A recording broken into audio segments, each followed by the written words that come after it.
Do you want?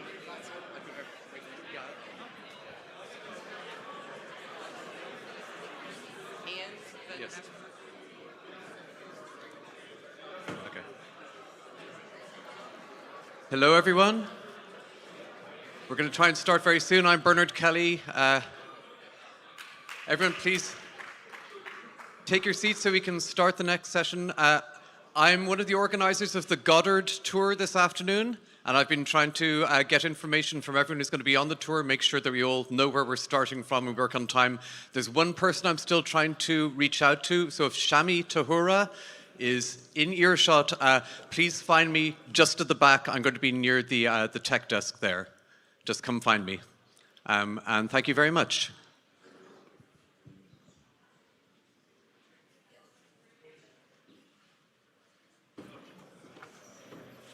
All right, folks, welcome back for the second plenary of the day.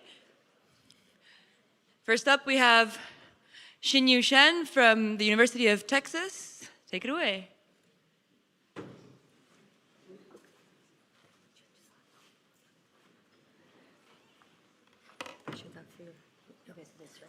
Oh, this one.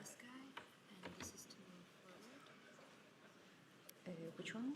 If you press Down is more for. You can use this. Okay. Yes. Good. Okay. Thank you. All right. Hi, everyone. So I'm Hsin-Yu. I'm assistant professor at UT Austin. And today, this is gonna be a gravitational cosmology talk, but we already heard a very nice review on Monday by Chiara about the cosmology aspect. So this talk is gonna go into more details about the standard siren approach, and we'll cover both the ground-based and the ground-based and space-based mission in the next decade. Okay, so. All right, if we can get it work. Down. Down. You have to point it though.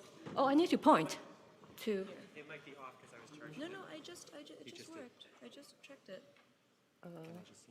My fault. Oh, okay. Power is not on. Sorry. Yeah. Okay. All right. So we all know that we had a lot of powerful cosmology probe from, say, CMBs to galaxy survey to supernova observation over last several decades. And all these powerful experiments help us to shape our knowledge, our understanding about the universe. This standard model for cosmology. The observed universe appeared to have very good agreement with this standard model, also known as the lambda CDM model. However, is this model good enough? To answer these questions, we have to ask, well, do we have any experimental result that we don't know how to explain? And we do. The most famous one is the Hubble tensions. We have the type 1a supernova measurement of the Hubble constant, the local universe expansion rate, placed out by the Hughes team. They are inconsistent with the one inferred from the CMB observation. Currently, the tension is as large as 5 sigma. They are not the only H0 measurement. We have plenty of them that's summarized in this plot. I know you cannot reading the details, but the idea here is they lie all over the places. We also have a milder tension. This is in the SA, the quantity that describes the clustering of the matters in the universe. Again, the measurement from the value inferred from the CMB observation is inconsistent with the weak lensing observation at the 2 to 3 sigma level of tension.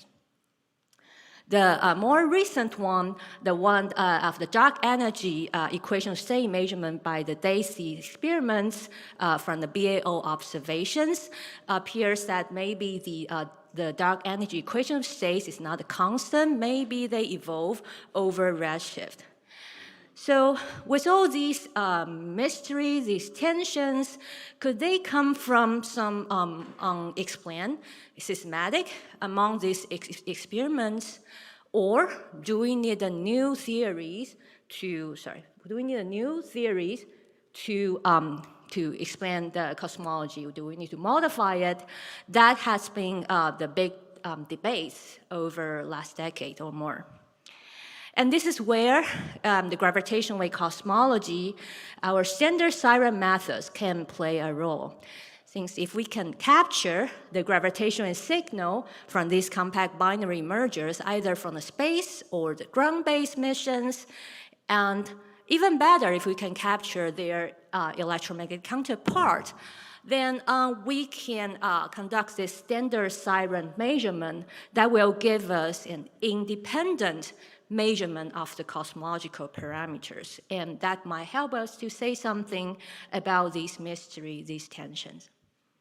So the plan for this talk is the following. We are gonna quickly go through the standard siren methods. There are different type of approaches. I'm gonna give out the projections, make some comparisons, and give you some final thought about this. Okay, so let's start with this Hubble's law. Hubble's law tells us that if we are able to measure the distance to an astrophysical object and also their redshift, how fast away they fly away from us due to the cosmic expansions, then we can place constraint on the Hubble parameters, how fast, what is the cosmic expansion rate. And in the local universe, that becomes the Hubble constant H0. If we start with this measurement from the EMM side, then it's typically more easier for us to determine the redshift. It is a distance that's difficult. But if you start the observation from the gravitational wave side, the story reverse. It is straightforward for us to determine the distance. It is the redshift that's actually difficult. And how we determine the distance? Well, if we start with our compact binary mergers, they emit a gravitational wave signal received by our detectors. We know that the amplitude of this signal goes inversely as the distance, which means if these sources, they were further away, then you'll have a smaller amplitude.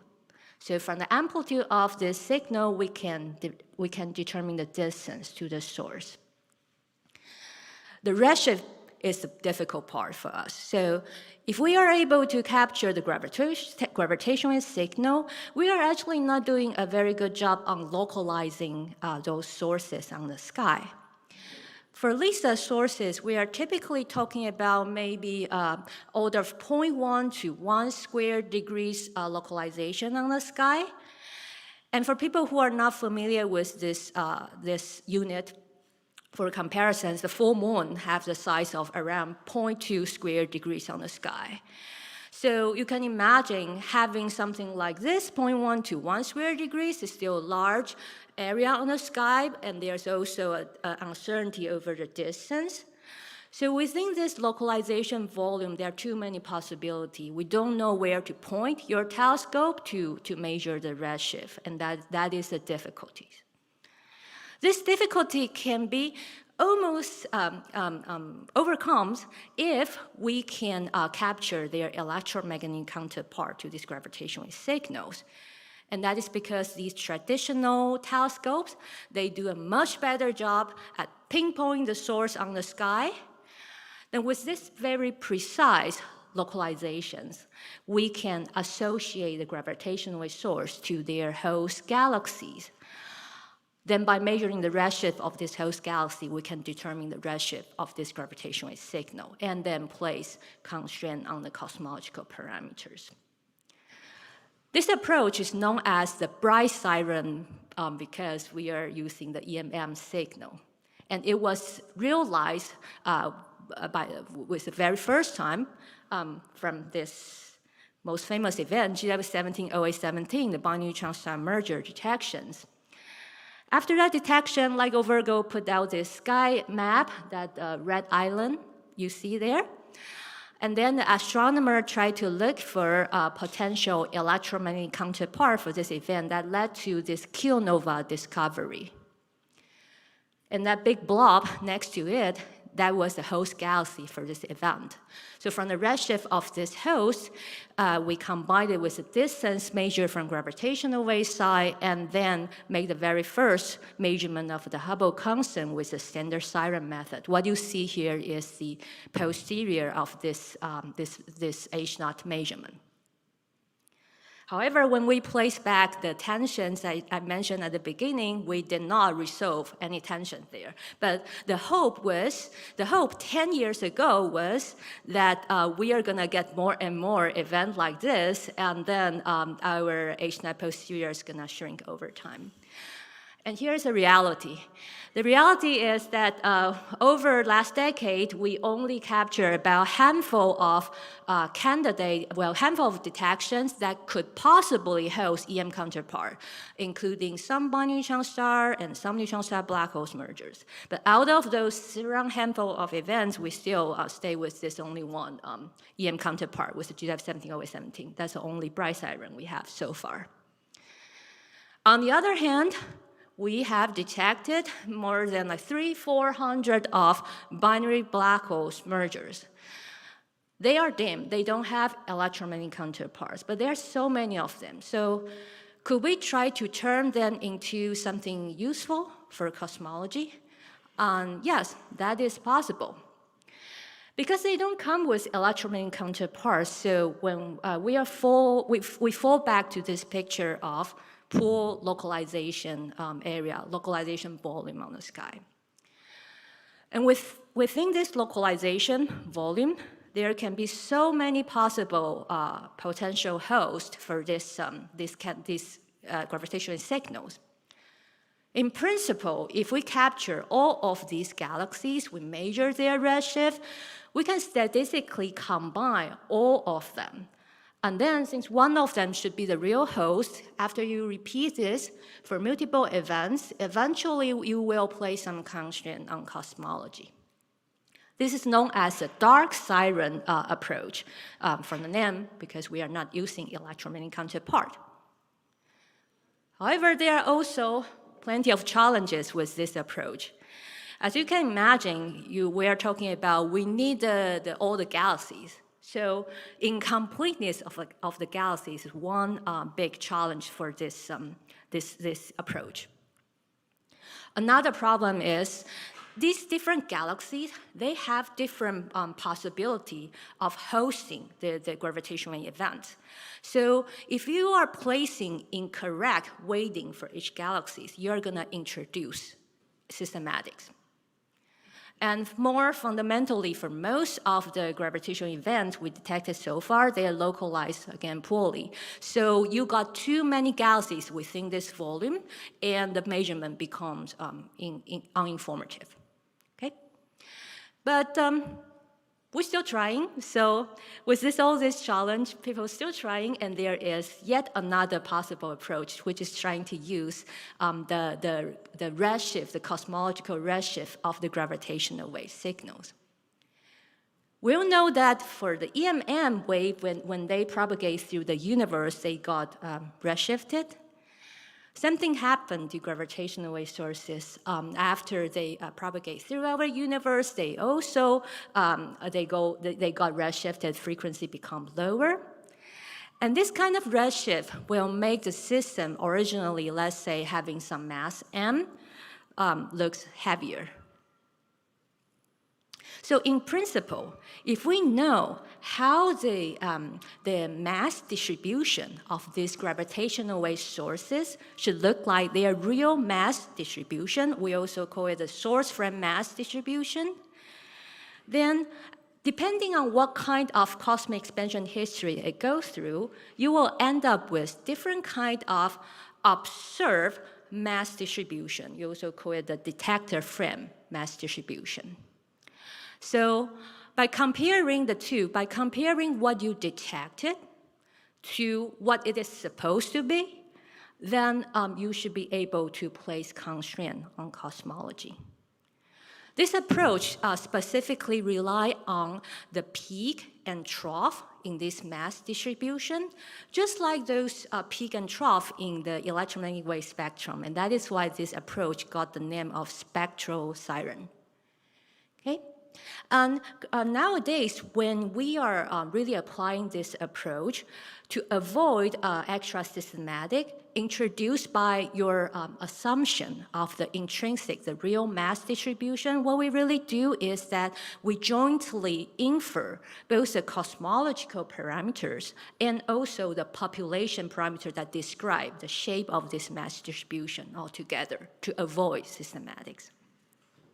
This approach can be powerful because it not only allows access to all these hundreds of binary black holes merger events, you can imagine we can also, in the future, we can use them for source that's very high redshift, because that is where we don't have galaxy catalog. We may not be able to observe the electromagnetic counterpart even if they are there.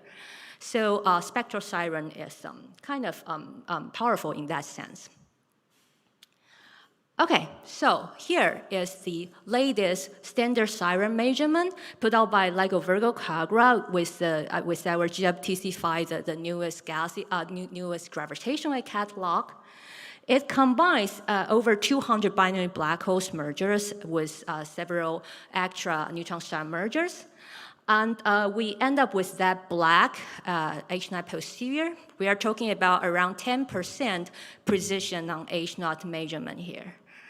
And the contribution, the constraints mainly come from the GF170817, the bright siren, and also the spectral siren. What about the dark siren? Dark siren didn't really do much for this measurement, and the reason is summarized in this plot. So what you see here is the coverage of the galaxy catalog we use for the dark siren inference. We use two different catalogs. The one on the top, called the Glade Plus, that one have a very good coverage on the sky, very wide. However, it's too shallow. The one at the bottom, that is a DES catalog. It goes much deeper, but too narrow. And that is why currently dark siren is not on its full power yet. Okay? All right, so now those are the ground-based standard siren measurements so far. What will be different in the LISA era? Apparently, first of all, the source we are using for the standard siren will be different. For ground-based detectors, we are talking about those stellar mass compact binary merger, binary black holes, binary neutron star black holes mergers. For space-based, for LISA sources, for LISA, we can see some stellar mass black hole binary, but what we really are gonna rely on will be those massive black holes binary and also the Emery. Those are so it's not only about the different type of sources, also it's because they are different type of sources, we detect them at different redshift range. And redshift is what matters for cosmological measurement. So that is yet another difference. So let's say we start with a stellar mass black hole binary. We don't see them very far with LISA, it's really local. For Emery, we can reach them further away, maybe beyond the star formation peak. And then for massive black holes merger, we can see them very far away, out to very high horizon. And because of this difference, we are gonna apply accordingly different type of standard siren approach to do cosmological measurement. Starting with the stellar mass black hole binaries, they are relatively local, so they are best for H0 measurement, the local universe expansion rate. They don't come with electromagnetic counterparts, so dark siren, spectral siren makes more sense. Although there are still tentative claim for possible EM counterpart associating with it to be confirmed. So the projection is with maybe 10 to 100 dark siren, we will reach the level of maybe a few % of Hubble constant measurement. The realistic projection for the number of these kind of sources is something around handful to 20, okay? So we probably don't get too much constraint from there. But let's move on to Emery. So Emery does much better because Emery, we can see them further away. So we can not only measure the H0, we actually can constrain also, for example, the dark energy equation state. They are higher redshift sources. They also we don't expect electromagnetic counterparts, so we are doing, say, dark siren. With dark siren, 10 to 100 of them, we'll be talking about maybe around 10% level of constraint on the dark energy equation state. Finally, to our most excited source, massive black holes, massive black holes binaries. They're excited because, first of all, we can see them very far away across different redshift. They come with electromagnetic counterparts, so we can have bright siren. And the projection is we'll be talking about maybe percent level of constraint on both the H0 in omega matters. Okay? However, the best constraint will come from joint force.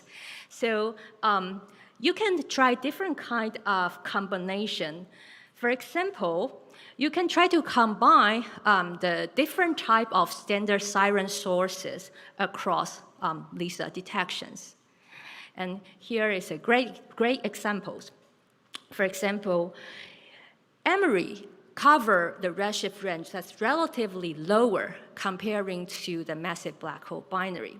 So we can let Emery to take care of those measurements at lower redshift, and then you will have an anchor at higher redshift from the massive black holes binary.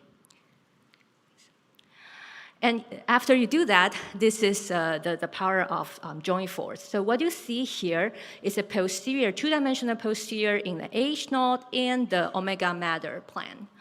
The red and blue are individual constraint from Emery dark siren and the massive black hole binary bright siren. The black is the one after you combine them. Same improvement happen when you try to constrain the dark energy equation state. So with the joint force, we are talking about under 10% level of precisions for the dark energy equation state with 4 years of observations. Another way of combining different measurement is you try to combine the space and the ground-based observations.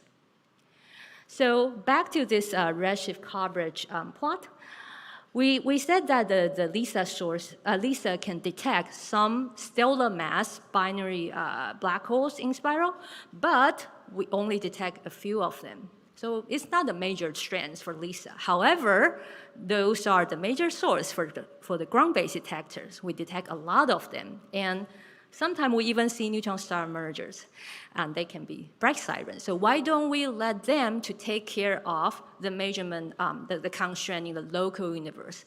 And then, again, we use those LISA sources, the massive black holes binaries, to give us constraint at high redshift.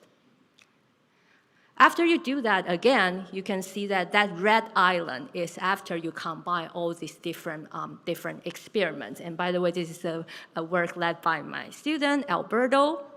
I'll wait for a second for Deirdre to take a picture for that. Thank you. Yeah, and send it to Alberto. Yes, okay, yeah. So let's take a little bit closer look to this, because I want to show you the fractional uncertainty on the Hubble parameters across the redshift so that you can see the full strength of this. So let's start with only the ground-based constraint. So that is the blue curve you see there. That is only using the ground-based bright siren and the spectral siren for, let's say, 5 years of observation. We'll be talking about maybe 1 to 2% level of precision on the Hubble constant. But on the Hubble parameters, we'll be talking about maybe around 15% precision at redshift of 1. And that is already using the spectral siren, those thousands of binary black holes merger detected by LIGO-Virgo-Kagra. But that constraint can be improved by a lot once we have the LISA bright siren. And what I'm showing you here is only using less than 5 LISA bright siren. Already it can help you to improve the H of Z constraint by a lot. And actually, this bright siren will do so good that after you have that, it makes no point of combining the LVK spectral siren. We're talking about thousands of binary black holes merger information there. Still, they're not gonna win. So LISA bright siren will be very critical for constraining H of Z at a higher redshift. So in summary, we are talking about a percent level of constraint on the Hubble parameters across different redshift in the next decade. Now, will all this measurement, this sounds great, but will all this measurement to be, well, interesting, relevant 10 years from now?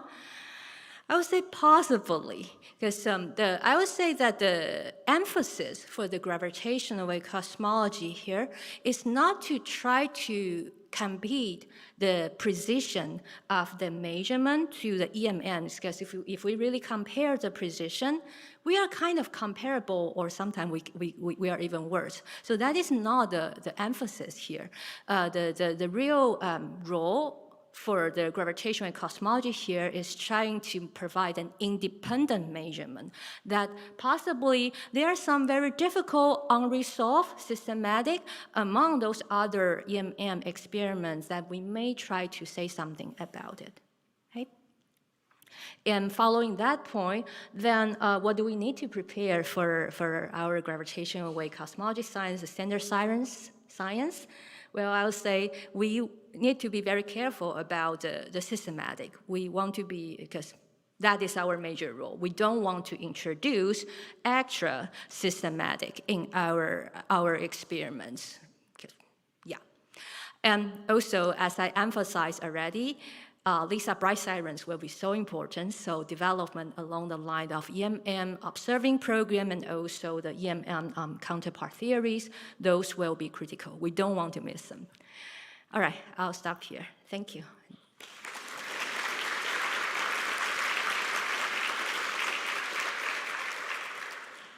All right, questions. See one right up here. On your slide that showed combining the EMRI and the massive black hole measurements, they had different correlations.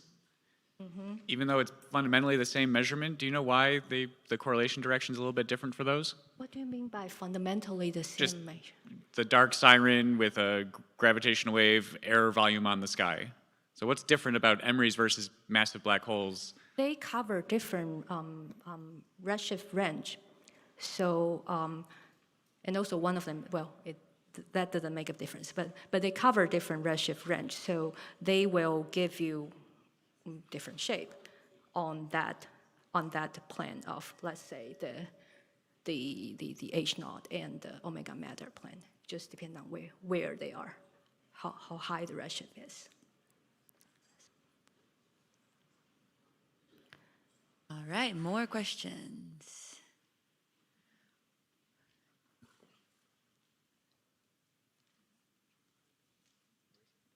Right there.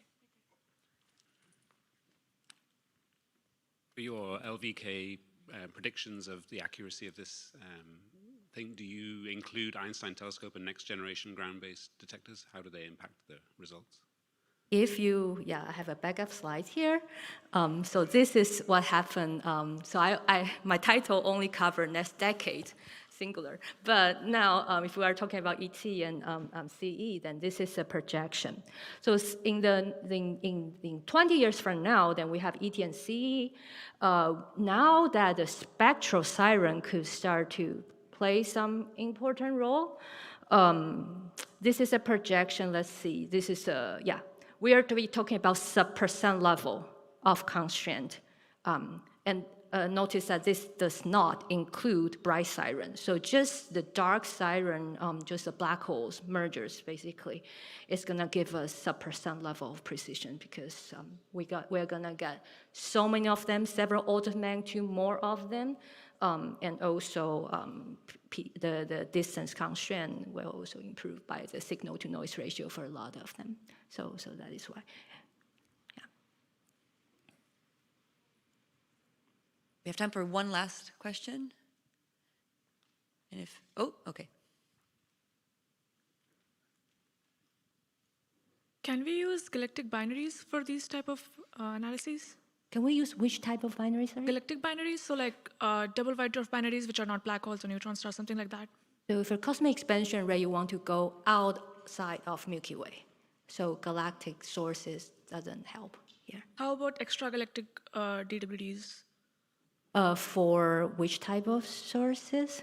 So like DWDs which are outside our galaxy, would that be something that you're looking at? If they are far enough, then yes, outside of the local cluster, local group, yes. Okay. Yeah.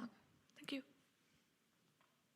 All right, let's thank Hsin-Yu again. Thank you so much.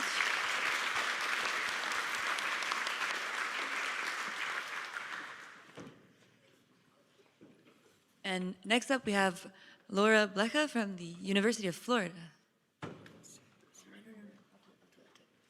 we using the Mac or? We're using the Mac. Okay, good.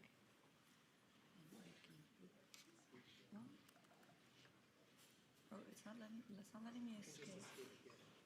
Oh, okay, fine. No, it's fine. Thank you so much.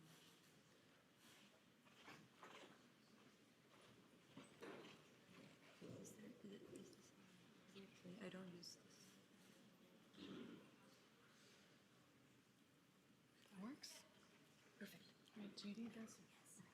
With this one, otherwise there's a lavalier if it takes ages to set it up. Yeah, thanks.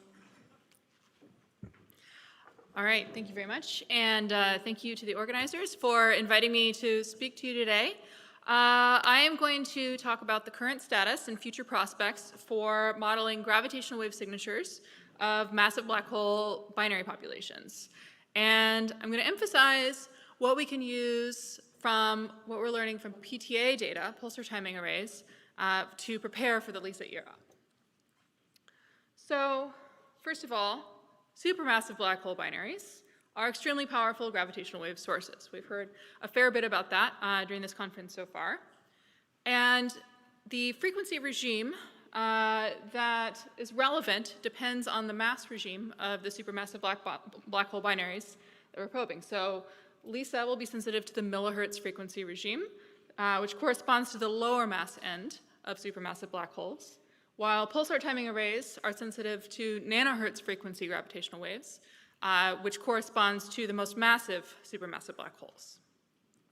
So I want to highlight a few key differences between the LISA and pulsar timing array regimes.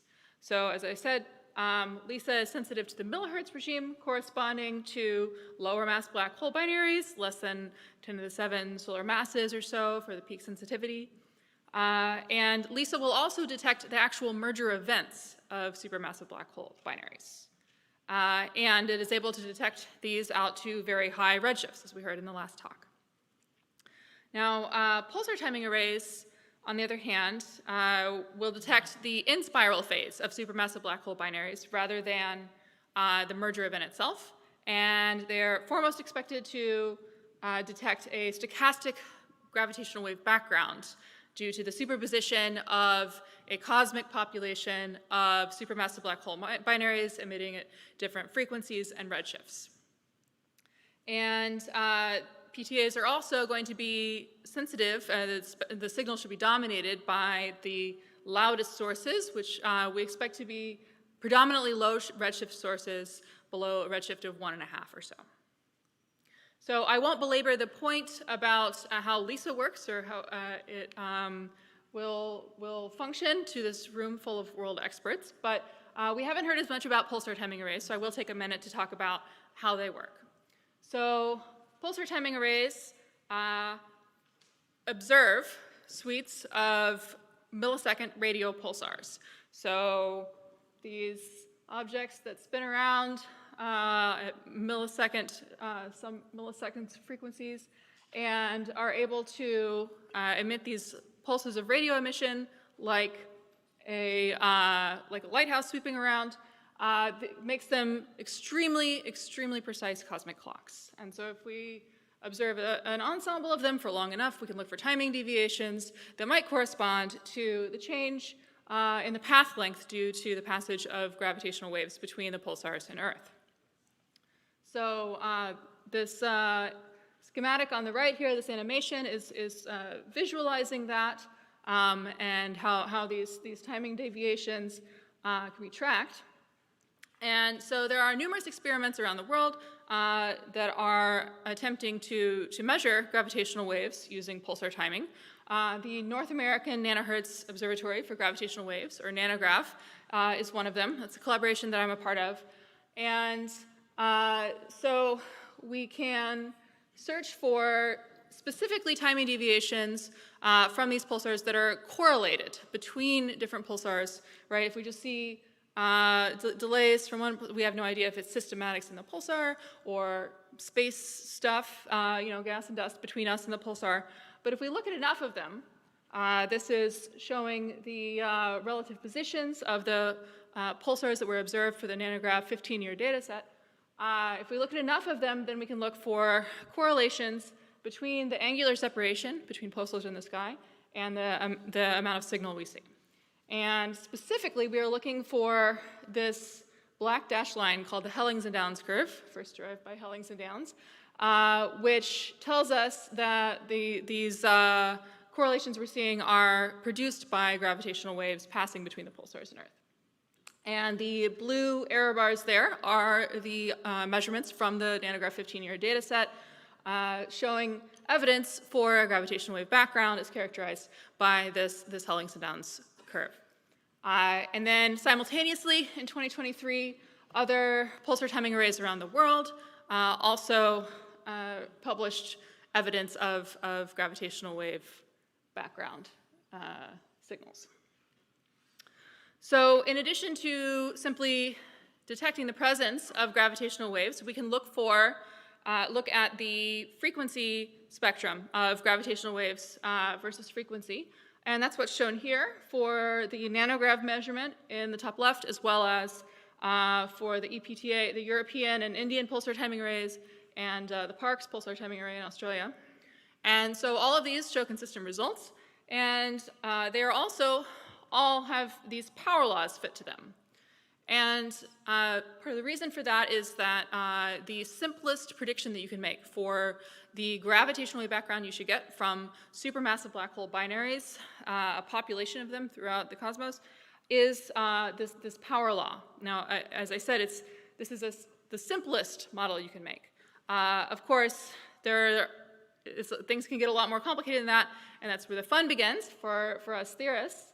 So I want to talk about more of the details about how these black hole binaries actually form and create gravitational wave signals. So galaxy mergers create supermassive black hole binaries in the first place. We know that generally all galaxies have a supermassive black hole in their centers. And so when two galaxies merge together in the normal process of the hierarchical buildup of structure throughout the universe, then it brings together a pair of supermassive black holes, which can then in-spiral further in the merger remnant and eventually produce a supermassive black hole binary. But one of the things that makes this a very challenging system to model is the vast range of physical scales that the black holes must traverse between the initial infall of those galaxies, bringing them together, and their actual merger. So the galaxies, that animation I was just showing was maybe visualizing galaxies merging on roughly 100 kiloparsec scales. But the black holes have to then continue to in-spiral through dynamical friction in the merger remnant, and then their in-spiral must continue to be mediated by their astrophysical environment, perhaps via individual stellar scatterings, removing orbital energy from the binary, or gas drag from a circumbinary gas disk, or a combination thereof, before the black holes can finally get to the regime where gravitational waves are dominating the in-spiral and driving the black holes to efficient merger. And so the uncertainty in the efficiency with which this process happens is one of our major challenges.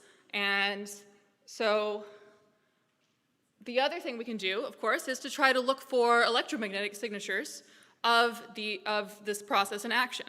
So there is a decent-sized sample at this point of dual AGN that have been measured. So that's dual active galactic nuclei, or pairs of accreting black holes in merging galaxies. But those are on more like kiloparsec scales, so still very, very far outside the regime where gravitational waves are relevant.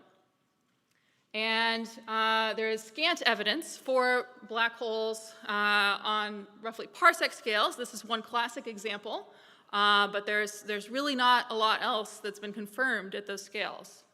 And then there is a whole host of candidates on subparsec scales.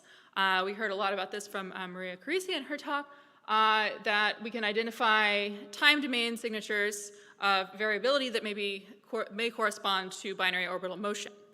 But again, these are candidates. Confirming them and distinguishing them from false positives is an arduous process given their years-long orbital periods. So hopefully, there's a lot of reason for optimism that the advent of a new era of time domain astronomy will really make progress on that front.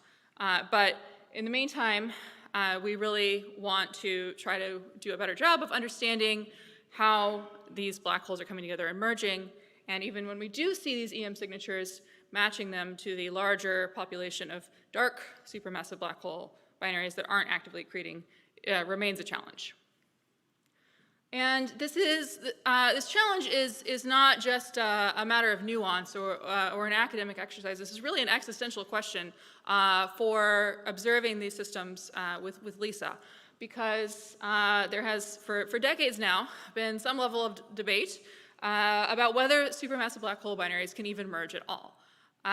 It was first pointed out by Begelman, Blanford, and Reeds in 1980 that there simply may not be enough stuff in the centers of galaxies to drive the black holes together to the point where gravitational wave emission can take over and merge then within the age of the universe. And the crux of the problem is really that the scaling of the time scale for the black holes to merge through gravitational wave emission alone is a very steep function of the black hole separation, which means that very close black hole binaries merge very quickly, and wide black hole binaries can take many times the age of the universe to merge through gravitational wave emission alone. So the efficiency of this middle bit here is crucial importance for predicting the merger rate. This is often characterized as the final parsec problem. And there have been many, many, many solutions proposed to this final parsec problem in the 4.5 decades since it was first pointed out. But of course, the devil is in the details, and we really need to understand the actual likelihood in various environments that the binaries are going to merge as a function of redshift within a certain amount of time. Happily, we have some real progress on this front with pulsar timing arrays, and Helly, the Hellings and Downs curve, is ready to weigh in.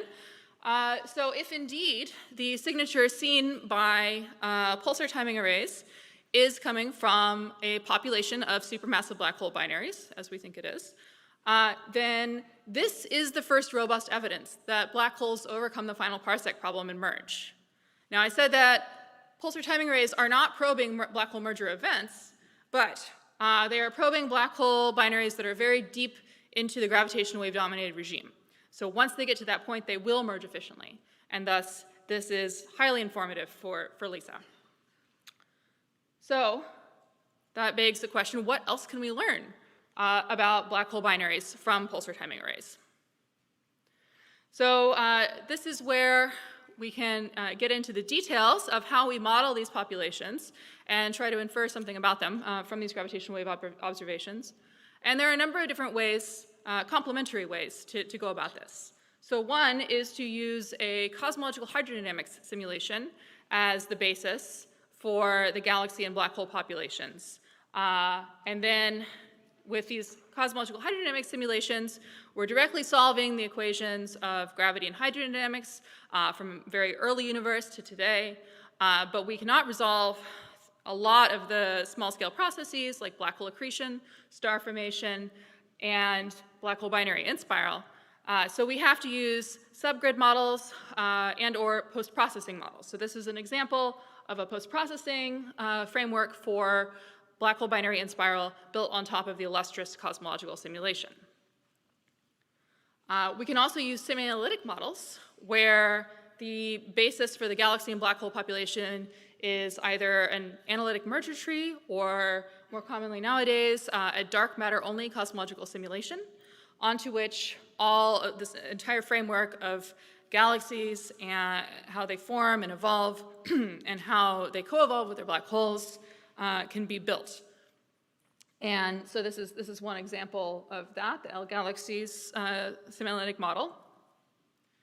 And then still another approach is to use our empirical constraints for the aspects of these models that we do have EM observations of, and that includes the galaxy stellar mass function, so the distribution of galaxy masses, includes the empirically observed galaxy merger rate, and it includes the relationships between the black hole masses and the host properties of the galaxies they live in. So if we take all of those things and our best estimates from EM observations of what those should look like, and then combine them with a simple model for binary evolution, then we can make predictions for gravitational wave background spectra and then compare them with observations. So this is what we did in the nanograv analysis of the 15-year data set. And just to give you an idea of how the binary evolution models part of this plays into it, so the top panel is showing in-spiral timescale versus binary separation. The innermost timescales, which are on the right hand of this plot, are set by GR. So that part is well known. And then it's, as I said, this middle bit that is least certain. And so if we change, so this is just modeled all as a broken power law in this instance. And so if we change this power law index for this efficiency of the in-spiral here, then it changes the shape of the gravitational wave background spectrum. And so in particular, if the green curve, if you focus on that, that transitions to the gravitational wave dominated regime earlier at a larger separation, which means that the black hole binaries emit more gravitational waves as they're moving through those portions of the separation space towards merger. And so we get something that looks closer to that analytic power law approximation that I showed earlier. Whereas if they transition from the astrophysically dominated to the gravitational wave dominated regime later, as shown in the blue curve, then the black holes are moving faster through those frequency bands than they would via gravitational wave emission alone. And that's what causes this attenuation or turnover at low frequencies. So this is this plot is showing the best fit models for our analysis of the 15-year gravitational wave data set. And there are a few interesting highlights here. The first and main one is that we find that pulsar timing array results are indeed consistent with a population of supermassive black hole binaries. I'll note that similar analysis of the EPTA results has also found consistent findings with this. And we're seeing possible hints that there is indeed some spectral attenuation or turnover happening in the gravitational wave background. So the blue and orange curves here, the thick lines are the medians of these realizations, are when we include some sort of astrophysical driven in-spiral into our models, versus the purple, which is a gravitational wave only model. And so the former are arguably a better fit to the data here. And we also find hints that black hole binaries are more numerous and or more massive than we expected. And that basically just means that when we put in all of our empirical models for the galaxy and black hole populations with the best fit values from EM observations, the gravitational wave background amplitude is higher than what our zeroth order model predicted. We can reproduce the observations, but we have to tune some of those parameters upwards. So to give you an idea of how that works, these are the 6 parameters that were varied in the inference that was done for our analysis of the 15-year data set. The 2 panels on the left here with the green curves are showing variation, systematic variation in the galaxy stellar mass function. So the normalization and the characteristic mass of the distribution of galaxy masses. And then the middle two panels show the normalization and scatter of the black hole mass galaxy bulge mass scaling relation. So more massive galaxies means more massive black holes for a fixed scaling relation. And then more massive black holes at fixed galaxy mass also is going to raise the gravitational wave background amplitude. In the right two panels, we vary the two key parameters that control the binary in spiral model that we have there. So you can see already at a glance that there is some degeneracy in the variation of these parameters and how they affect the gravitational wave background. And indeed, the posteriors we get from this analysis are very broad. So we're in the very early stages of being able to say anything about supermassive black hole binaries and their population characteristics from gravitational wave data. But we're doing it, which is super exciting. In the future and in our ongoing work, we are continuing to take data, which will improve our constraints with future data releases. And then also, we're working on improved methods for modeling and for performing this inference of the gravitational wave data. And so I'll just highlight one of those efforts here.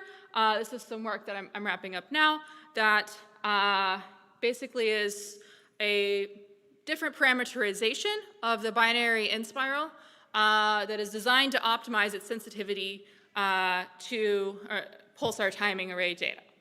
But the thing I want to highlight here, watch for more details on that in the coming weeks, but the thing I want to highlight here is the well-known result, which is that as the gravitational wave background amplitude varies by 2 or 3 orders of magnitude, with significant variation in the shape as well, the binary in spiral timescale, shown on the right here, varies by more like 9 or 10 orders of magnitude.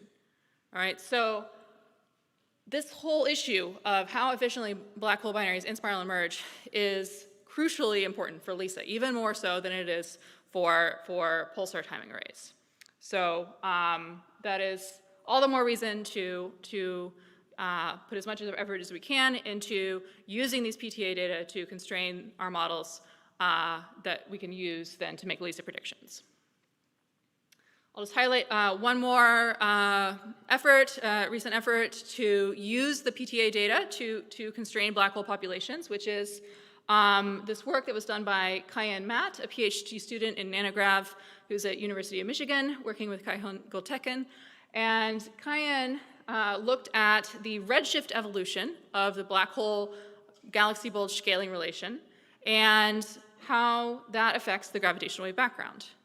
And they showed that the best fit model for nanograv, the 15-year data set, includes positive redshift evolution for both the scaling relation amplitude and scatter, which means more massive black holes in a galaxy of given size as you go further back in time into higher redshift. And so this alleviates some of that tension between our best fit models with no redshift evolution and the gravitational wave background amplitude we're seeing. And this is also very interesting because JWST is also seeing evidence for redshift evolution of the black hole scaling relations. So JWST has found more accreting black holes, more AGN at high redshift, and more massive AGN than anyone predicted. And by some estimates, they are wildly overmassive compared to their host galaxies relative to local scaling relations. And so this is really transforming our view of the high redshift universe and making it even more exciting to think about what LISA will reveal. We certainly have this population of massive black holes in the very early universe. And so this gets to another fundamental open question in our field, which is how these supermassive black holes that I've been talking about for 23 minutes formed in the first place. We don't know. We have some theories. There are little cartoon bubbles here to illustrate where those theories might land in this redshift mass space here. I could give a whole other talk about the details of those theories. We have a lot more details than cartoon bubbles. But the real point is that we don't know, and LISA is our best chance to find out. And so that's sort of visualized in this plot from the LISA astrophysics white paper, showing that the LISA detections will really probe lower masses and higher redshifts than we can with other means. And I've gone ahead and added a little JWST bubble here and PTA bubble here to show how all of these different experiments fit together and complement one another to build a picture of supermassive black hole evolution across cosmic time. So just quickly before I conclude, I want to emphasize that one of the reasons that LISA is such a promising probe of black hole formation is because just as the in-spiral timescales are uncertain and very important for LISA event rates, so are the formation channels. So they have a big impact on the LISA event rate and its evolution with redshift. And that's shown here, both for a semi-analytic model result with different seeding models from Ricarte and Natarajan, and then also from these cosmological simulation results from the Brahma simulation suite developed by my former postdoc, Aklan Bomek. So there's a lot of variation depending on what you assume about black hole formation channels in the LISA event rate. And just to highlight that even our most lenient seeding models are having trouble producing the most extreme high redshift JWST AGN. So that points to maybe even more lenient seed models, maybe also more efficient accretion at these very early times. And it's also possible that some of these masses are currently overestimated and might come down.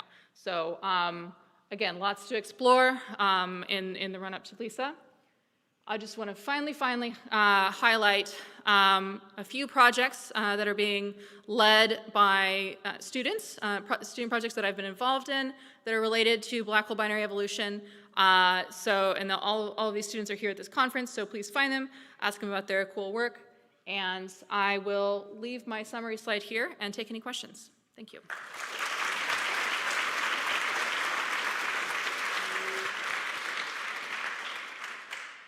All right, we have our first question over there. So Laura, how would some of those conclusions you had on the population change if hypothetically the nanograv amplitude was to drop by a factor of 5 and the spectral index was to steepen by, say, a power of frequency? So if the amplitude isn't as low and it's steeper. And it's closer to a power law. Yes. So I think that would favor, again, there's degeneracy in the parameters, right? So that could mean that we don't need to push the galaxy stellar mass function or black hole bulge scaling relations up. We don't need as much redshift evolution, or we don't need as much efficient in-spiral to create the amplitude.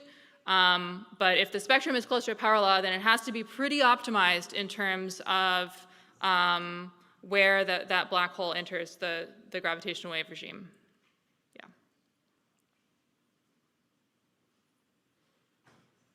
We have another question right up here.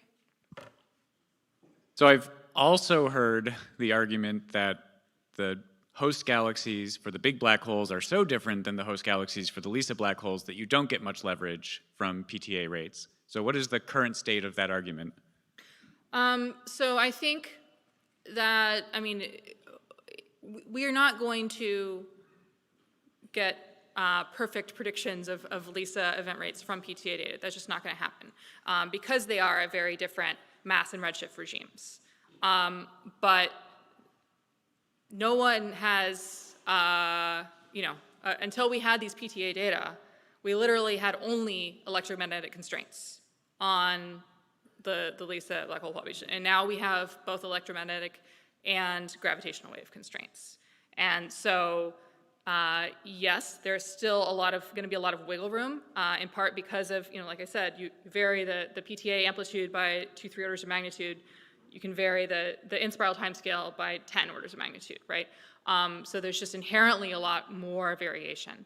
I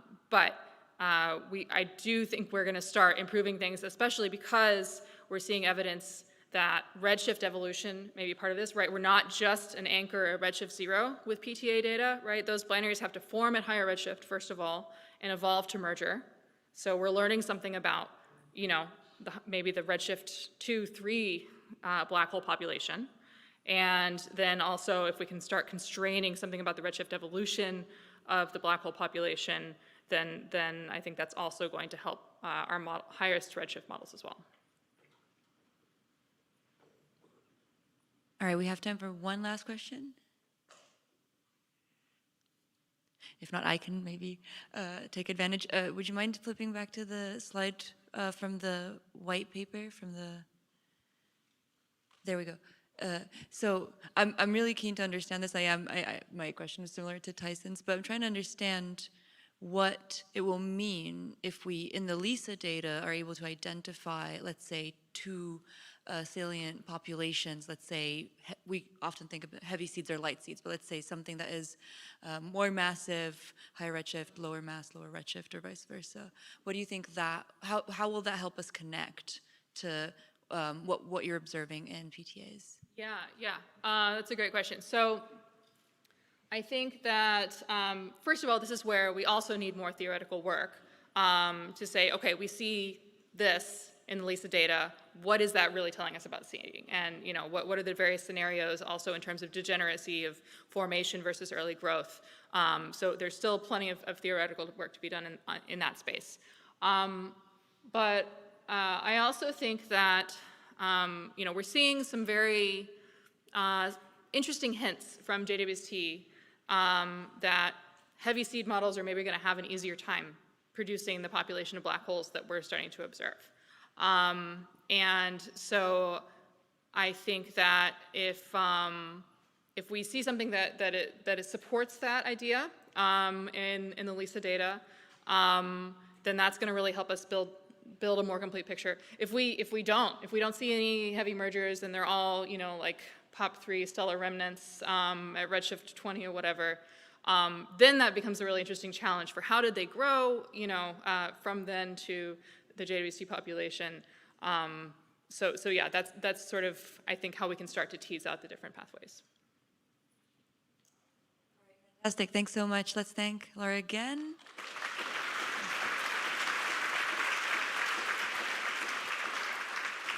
And our final speaker for today's final plenary is Tyson Littenberg from Marshall, and just setting up here.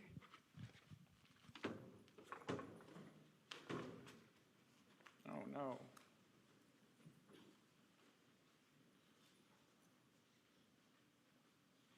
It's doing that thing again. Does it look right for you? You can okay. see it and I was fine. Perfect. Yeah. Okay.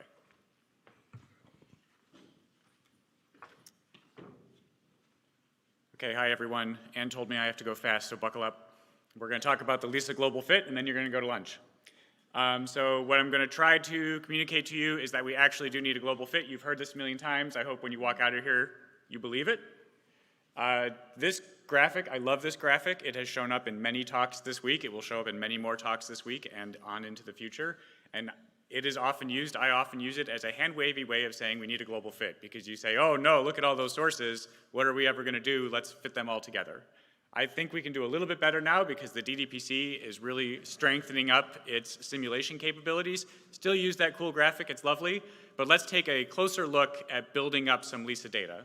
So what I've done here is I've zoomed in on just a few hours of LISA data. Remember, LISA data will last for many, many years. This is a tiny little slice of the LISA data. And there you see a black hole on its way to merge in a few days. If you're paying close attention, you can see that the peaks are at different heights as you go. That's because we're close enough to merger that you're starting to see those higher harmonics. And then on the right-hand side, we can see the power spectrum of that black hole for the full data set. So now what I'm going to do is I'm going to stick on top of there an Emery source. There's the Emery source. Okay, so now you see a bunch of little spikes as the Emery is passing close to the central black hole. And that doesn't look so bad. That you can tell that they're at different frequencies. You can tell that the time scales are a little bit different for them. We'll also throw on one of these stellar origin black holes, okay? Now it's getting a little bit crowded, but you can tell in the power spectra that the stellar origin black hole is just like a little spike, so that's pretty easy to pick out. These things are all fairly separable. So I've add all these three sources together. It looks a little bit messy, but manageable. It's not too bad, okay. But you have to remember that these things don't live in isolation. There is a population of these stellar origin black holes that we have to contend with. Only a few in this data set. Many of them actually got passed away from the image that I'm making, so there are a few more at higher frequency. But it's starting to get a little crowded here. There's also a population of EMRIs, and as we've heard this week, we might be grossly underestimating what that population of EMRIs could be. So it's getting a little rough, and now we're having to change the vertical scale on this plot to get everything in. Okay, so we'll put all that together, and now you might not be feeling so great about easily being able to pick apart these sources. But there's also a population of these supermassive black holes, and while they're transient, they just completely dominate the power spectrum. So they're very, very loud sources. They're just going to completely swamp everything else down below. Okay. We've never actually observed any of these sources before, but we have observed our white dwarf binaries in our galaxy. We know of several dozen of them already, so let's throw them on top, okay? And those are just the tip of the iceberg of what we think is a population of tens of millions of these white dwarf binaries that we have not yet observed, which is why we need to build LISA. And now we just completely blow this thing out when we put the galaxy on top.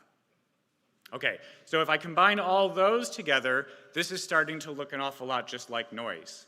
Which reminds me that I forgot to include instrument noise, so we'll put some instrument noise on top, okay? And it's kind of remarkable that the instrument noise is like almost an also ran in this particular slice of data using this particular bandpass. There are places where the data will be completely dominated by signal, not noise. So on ground-based astronomy, gravitational wave astronomy, you're digging through noise to look for signal. There will be parts of the LISA data where we're digging through signal to try to find the noise so that we can tell our instrumentalist friends that the machine is working.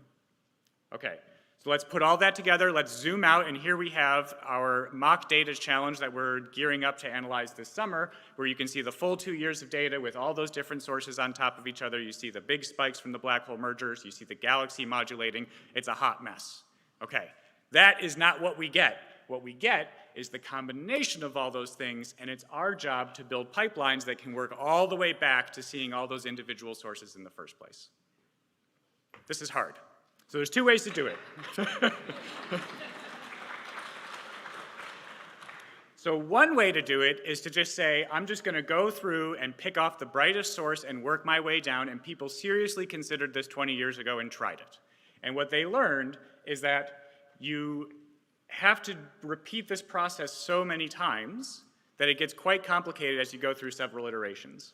Another idea is to just say, to heck with it, I'm just going to build a gigantic model of the entire data set. I'm going to try and fit everything all at once. That's the global fit idea. Okay, so the downside of the hierarchical model is that you have to do so many of these iterations because there are so many sources, something like 10 to the 5 detectable sources, or sorry, 10 to the 4. The downside of the global fit is that if you parameterize all those sources, it's something like 10 to the 5 parameters. So you have to optimize a 10 to the 5 parameter model, which is no small task. So this debate raged for many years. And let's say, forget about it, we're just going to do the hierarchical analysis anyway, okay? What sort of problems will you encounter? You're going to encounter that there's no such thing as a perfect subtraction. So you take that brightest source, you do your best fit to it, you subtract it, there will be a residual. There's no such thing as a perfect subtraction. The more and more iterations you do, the more and more those residuals will start to build up, and it eventually limits your sensitivity. The instrument noise doesn't limit your sensitivity, your ability to cleanly subtract signals does. That's a bummer. You will also screw up sources that are correlated with each other. So if they're overlapping in time or frequency or both, if you pick parameters of one source, that would affect parameters of the other. And if you ignore those correlations, it will introduce biases in your parameter estimation. That's also a bummer. And then finally, the uncertainty you have in one subtraction should contribute to the uncertainty you have in the other. And if you're just doing this hierarchically, you're basically taking many, many slices through this really big parameter space, and you'll underestimate your statistical error, also a bummer. The downside of the global fit is just really big computational challenge, but we have really big high performance computing now, so let's do that one. Okay, so I've explained this in pictures.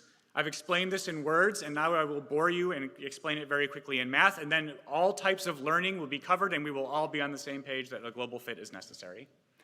So the central engine of our data analysis is Bayes' theorem, which is shown up here, and the workhorse of Bayes' theorem is the likelihood function, which tells how well our model for the data is predicting the observed data.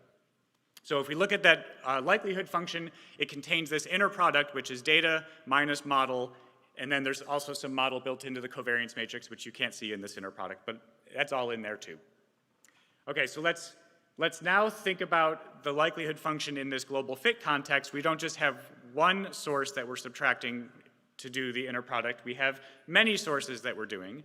We don't have one set of parameters to describe a signal. We have a set of many parameters to describe all the sources in our data. So we have this bunch of different parameters we have to fit all at once, and we have this sum of all these waveforms that show up in our inner product, plus the covariance matrix bit. Okay, so now we're going to take that inner product and just chain rule it up and separate it into all of its little parts. Okay, so we have data inner product data terms, who cares, those are constant. We have data inner product individual waveform, no problem. We have individual waveform inner product with itself, no big deal, that's just the signal to noise ratio. And then we have this last term, which is inner product of waveform M with waveform N. So those first set we can just ignore, those don't really matter. And what is important for the context of the global fit is the inner products of waveforms with other waveforms in the fit, okay? Remember we said there are something like 10 to the 4 detectable signals. So if you think of how many combinations there are that you have to think about for these waveform inner products, it's something like 10 to the 8. So even if you say, it's very rare that 2 signals will actually have some non-zero inner product, we have 10 to the 8 rolls of the dice to find one, and that will happen. Okay, we did pictures, we did words, we did math, you're convinced, so now let's just build one. So how do you design one of these global fit pipelines? So one of the issues is that the parameter space is so large, it's going to be impossible to do a grid-based search like has been used in the ground-based detectors. So we've uniformly moved to these stochastic sampling algorithms. Markov chain Monte Carlo is one example, but there are many others out there nowadays. The other issue is that we don't know how many sources there are. There could be 10,000 galactic binaries, there could be 9,999 of them, there could be 10,015 of them, and then all the other source types as well. And so we can't just pick different models and compare them at the end, we have to do all of this simultaneously. And so our stochastic sampling methods have to also be transdimensional, and a classic example of this is the reversible jump Markov chain Monte Carlo. If you've never heard of the reversible jump Markov chain Monte Carlo, it's rad. The number of parameters in your model is one of the parameters of your model, which gets people pretty excited. So let's just very, very quickly describe what a transdimensional sampling algorithm is. So think about something like MCMC or nested sampling or whatever. What you're doing is you're stochastically exploring parameter space with a model. And the idea is if you do it properly, the amount of time your model spends in a volume of parameter space is proportional to the probability that that portion of parameter space represents the universe in which we live.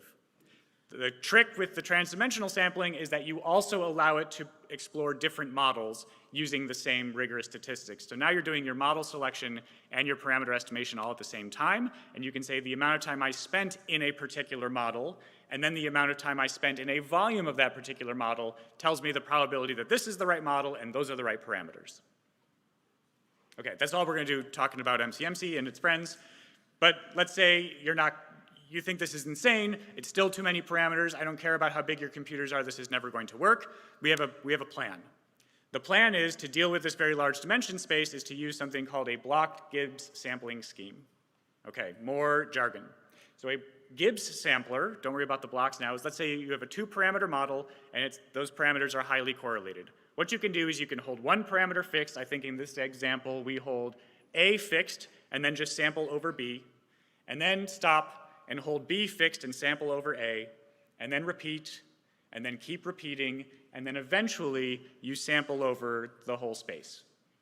For you can just tell from this drawing, for highly correlated parameters, this is a very, very slow way to converge, and so it's better to be smart and jump along the correlated directions when you're doing your stochastic sampling. Aha, but when we think about the LISA global fit problem, I told you these correlations are important, but I also told you these correlations are rare. They might be small, we can't ignore them, but they don't have to ruin our lives. So what we can do is we can block together our parameters for sources that we don't think have strong correlations, and we can hold one block fixed. Let's say we hold our UCB model fixed and adjust all of our massive black hole parameters for a while, and then hold our massive black holes fixed and adjust all of our UCBs, and rinse and repeat. So this is pretty handy when your source types are uncorrelated. It allows you to develop these blocks independently, so we could have team MBH and we could have team UCB, and as long as we agree on the interfaces, we can merge these things together when it's time to actually do the global analysis. This is also sort of parallelizable. You got to be a little bit careful here, but if you know for a fact that block A has zero correlation with block B, like really, really zero, you calculate those inner products, they are zero, then you can update those blocks independently at the same time and parallelize part of this effort. And then last but not least, because it's all modular, that's swappable. So you can develop one block and then someone else can have a better idea for how you do your emeries. And as long as you agree on the interfaces, then you can just swap those in very easily. You don't break the whole global fit by fixing one block. Okay, so then the big scary global fit likelihood with all those correlations in it gets reduced down to a block only has to care about the residual from what all of the other blocks have taken away, update its fit, and then pass its information to all of the other blocks, and they just keep sharing this information, and I'm gesturing in a sort of circular motion because this is sort of the picture that we have in our head. So here's a cartoon of how the whole global fit works. This was inspired at one of the early LISA Consortium meetings in Marseille, where we were sitting there looking out at the Ferris wheel and coming up with this architectural design for the global fit pipeline. So I stole this diagram and then prettied it up from Neil.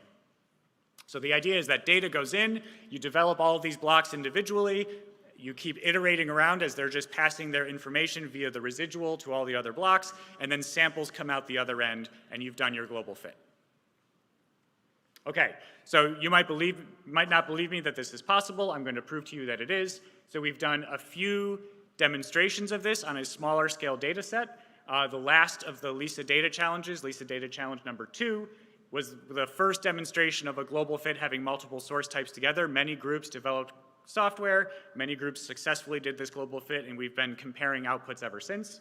So this data challenge included massive black holes, the white dwarf binary population, and we put in by hand the known white dwarf binaries.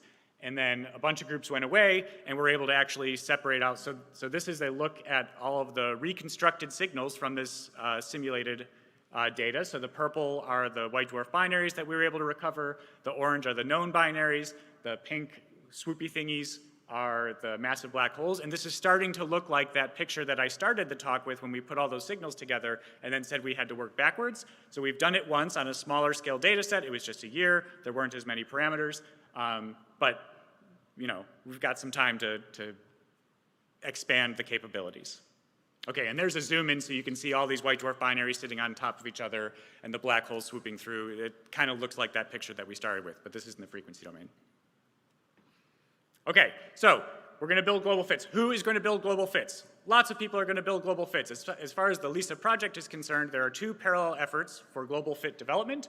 So there is a global fit development happening on the NASA Science Ground Segment side, and there's a parallel effort at the DDPC of developing global fits, multiple pipelines in development right now. So then you're going to say, well, what do I do when I have real data? Don't worry, because these different global fits are all going to receive the same spacecraft data. They're going to do their work, and then at the end, the results will get combined into the source catalogs, and so you, the consumer of LISA data, can pick your source catalog. It will have the combined information from all these global fits, and then if you really want to get into the weeds, you can work your way backwards through all of the intermediate processing steps if you want to go to a lower level of data. Some of these global fit activities are open source development, so I believe this is being recorded or something, so you can actually get the details here, but there are 2 GitHub collaborations that are open source that you can come and see our work in progress. And then once we are moving on into making production pipelines, there will be like steady controlled data code releases that will go along with the data releases. Okay, when will you have a global fit to play with? Really, really soon. So you've heard during this meeting that the big activity right now is working on this Common Dataset 1, the light version, which is the first time that we will include emeries and stellar origin black holes in one of these global fit exercises. We've also made the massive black hole models a little bit more realistic. And the data set is now 2 years instead of 1, with slightly more realistic orbits, which makes the LISA response function more difficult to calculate. But we know how to do it. So here's a time frequency picture of this common data set 1. So you can see the black hole mergers. You can see the galaxy sort of coming into and out of view as the constellation moves around. And if you really stare at it long enough on a late night, you might convince yourself you can see an emery. Okay, so here's that cartoon picture now, where we're covering most of the blocks that we had thought about. What we've left out are like transient noise or signal sources like gravitational wave bursts, other data issues like gaps or non-stationary noise, and we've left out a stochastic background for now, but all this stuff will get added into the next common data set. And now, with the time that I have remaining, I'm going to give you a very quick tour of the very bleeding edge of development, both on the NSGS and the DDPC side, so you can see where we are putting this all together, and then sometime in the fall, winter, we should actually have some consolidated results. You've heard that the zeitgeist is to move away from doing analysis in the frequency domain towards the time frequency representations of the data. So this is what a PSD looks like now for LISA. It's not that swoopy thing with the little squiggles at the end. It just looks like this big, beautiful, colorful blob. And if you zoom in to those dark bands at the top, that's where the noise and the detector response go to 0. That's due to the geometry of the constellation. And if you zoom in on that in this common data set, you notice that those wiggle around. The reason they wiggle around is because we have these more realistic orbits that don't maintain an equal arm constellation the whole time. And so my big takeaway for this part is that even when you have stationary LISA noise, it ends up being non-stationary because of the motion of the constellation itself. So just give it up. Stationary noise is over. It doesn't matter how well the engineering teams do building this thing. LISA noise is non-stationary. We're moving on. Okay, so we have a model for this time frequency noise that's modeling the noise at the link level. So we have how the test mass is jiggling around in each link and how the metrology noise is fluctuating in each link. So at low frequency, it's dominated by test mass.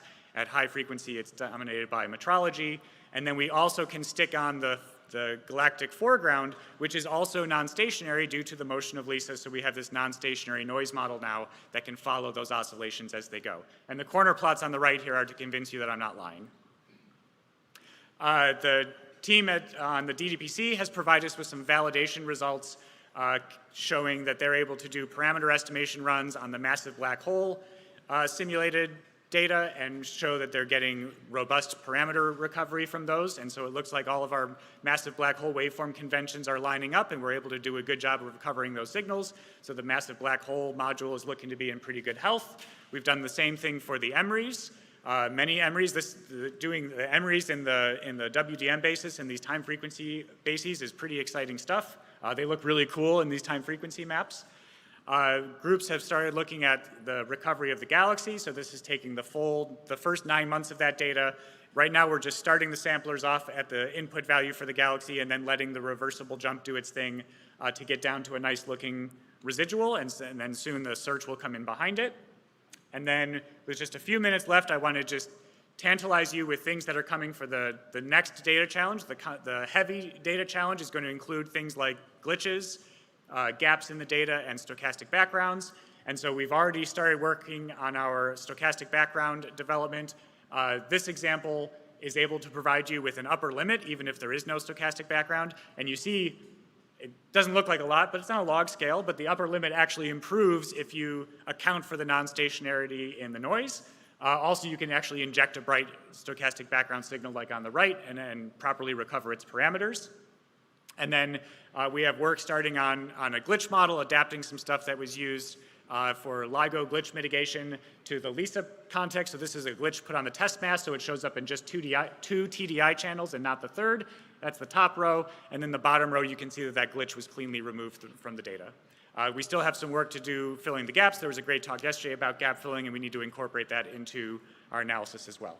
And so, give us another couple of months, next LISA Symposium or sooner than that, we'll be able to take these full global fit data sets and work our way backwards towards the input signals and then give you the results, and you can go do all the science. Thanks, everybody.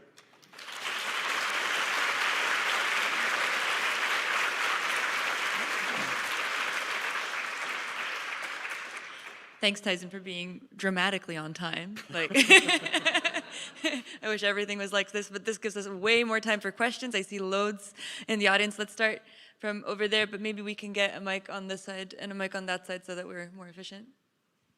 Hi, Tyson. Great talk. I was curious, what is the reason for not for bringing stochastic gravitational wave backgrounds into these test data sets later? Like, why not earlier? We know they're there. Maturity of both the simulation capabilities and the analysis capabilities, and then also just trying to figure out what kinds of stochastic signals you want to input.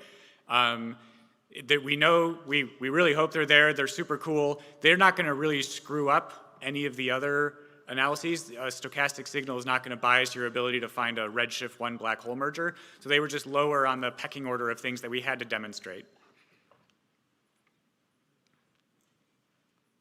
All right, I'm going to take a question from over here, but you guys keep running around. Free mics. Yeah, nice talk. I was just wondering,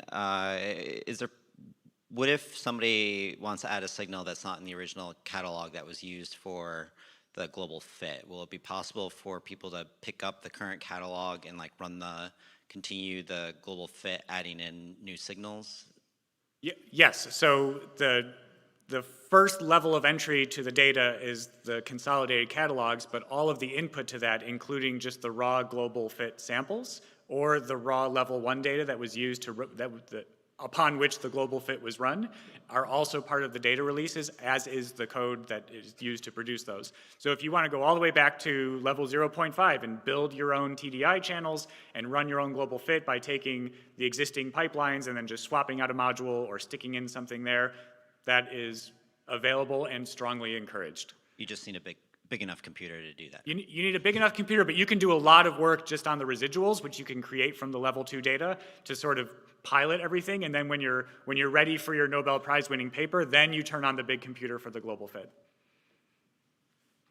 Actually, I had a question related to that. Sorry, Tyson, over here. Here you are. We have a lot of mics. It's kind of fun. We can do.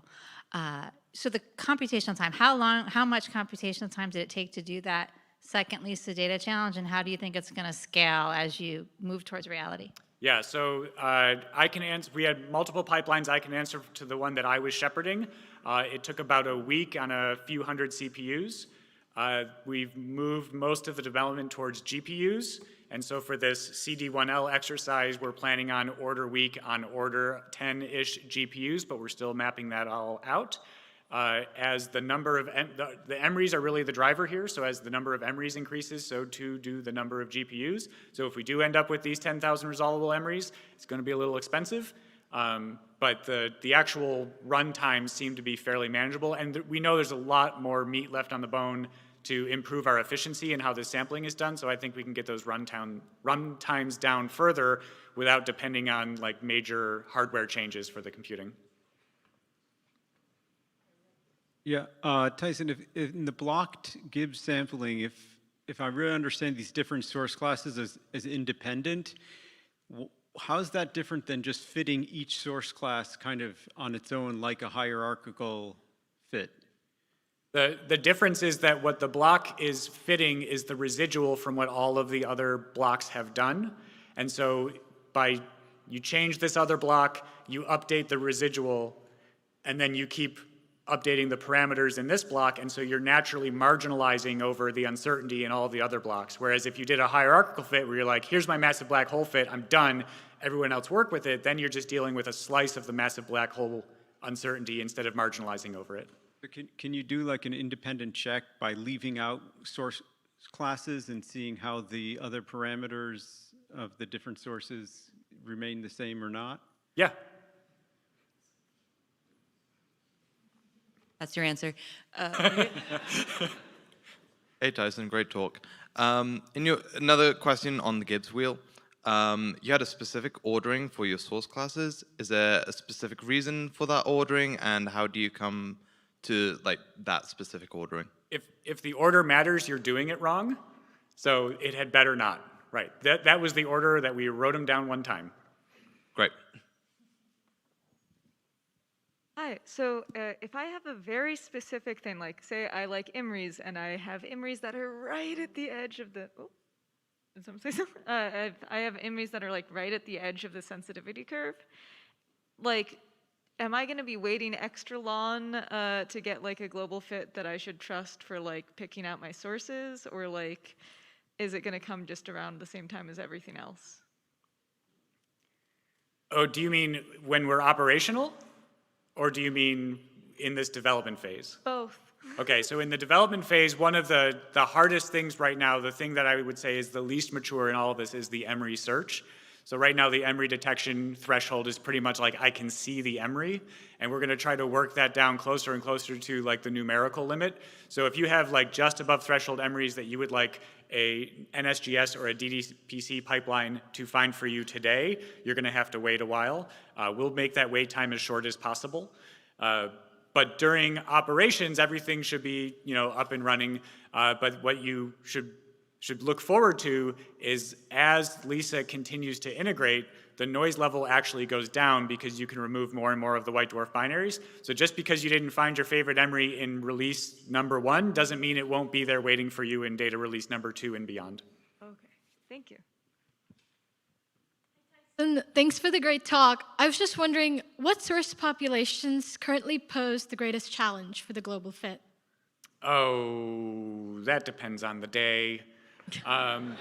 The EMRIs and the galactic binaries are the two drivers of the computational cost. So if your risk is fiscal, then I would say lots and lots of EMRIs or a very, very large galactic foreground are the things that are going to stress the pipelines to converge the most. The nice thing is that it's mechanical. Once we have this algorithm designed, it will work. It's just a matter of how much money can we throw onto the problem to get the solution. Thank you. Yep. All right, let's take maybe 1 or 2 last questions. We have one here, one here. Oh, online. Maybe let's take one online because we've not looked online at all. Thanks. Henry Wegner asked, do you need to model the noise floor / sensitivity as well? Yes, and we do, right? So the first of the highlights of the current bleeding edge were our model for the instrument noise, and then we put the galactic confusion noise on top of that. We know that the instrument noise model right now is a little bit simplistic, but all of the machinery there is there that we can adiabatically improve that noise model as we get more and more input from the instrument team of what we should expect. But the hard part of just figuring out how to code up how you model the instrument noise is mostly a figured out thing. So then it's just a matter of what sort of non-stationary can we expect? Are there other sort of noise terms that we're missing there? But we feel like that's pretty under control. Hello, Tyson. Oh, is this on? Yeah. Okay, sorry. So the T channel is supposed to be noiseless, or only supposed to be comprising of noise and no sources in the low frequencies. Is that supposed to be used as a verification for instrumental noise later on, or is that going to be used at all in low frequencies? So for the global fit analyses, we have abandoned using the A, E, and T combinations in favor of the X, Y, and Z combinations. And the reason we have done that is because we expect that there will be disruptions in the data, gaps, but we don't necessarily think the gap will take down the whole constellation. It might just take down one link. So if you take down one link for a little bit, your Michelson-like channel that doesn't involve that link just powers right through, whereas you need all 6 links to form the A, E, and T channels. So we think the pipeline is much more robust to using X, Y, and Z, and then just every once in a while, 2 of those will drop out because there's a gap in a link, and then they come back on and the code can just keep chugging. Okay, thank you. Yep. All right, I think that's all, folks. Let's thank Tyson and everyone in the session again.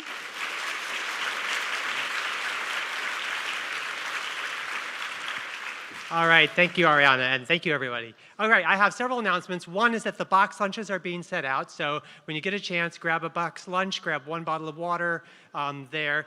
Next thing, for buses, getting back to the hotels or to the activities, you should remember this sheet. If you don't have yours still, ask, or if you're not sure about what it means, ask about that too. The first buses will actually be leaving in about 8 or 10 minutes. Those will go to the hotels and to the metro. So if you want to get out of here quickly, those are your first buses. Later on, the space is down at that end of the